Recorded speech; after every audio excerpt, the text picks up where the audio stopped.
Sa lahat ng kabataan na nanonood nito, may isang bagay na kailangan mong marinig. Hindi lahat ng desisyon mo ngayon ay mananatili lamang ngayon. May mga choices kang ginagawa ngayon na susunod sa'yo sa loob ng maraming taon. At balang araw, ikaw rin ang haharap ng resulta nito.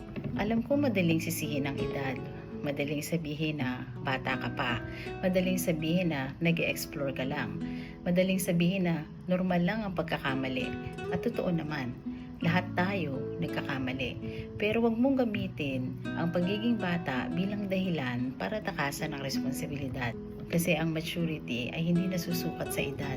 Nasusukat ito sa kakayahan mong i-accept yung consequences ng mga actions na pinipili natin.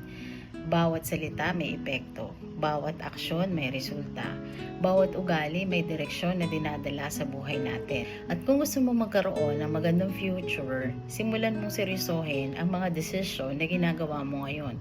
Hindi mo kontrolado yung mangyayari sa buhay, pero kontrolado mo kung paano ka magre-respond dito.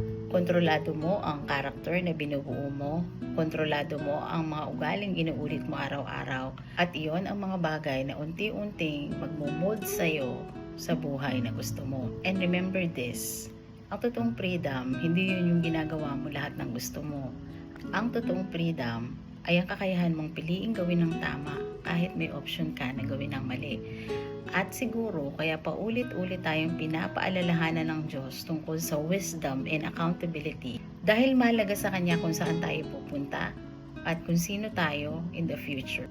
Kaya kung kabataan ka na pinanonood mo ito, huwag mong maliitin ang desisyon na ginagawa mo ngayon dahil ang buhay na meron ka bukas ay kadalasang binubuo ng pagpili sa mga bagay na ginagawa mo ngayon.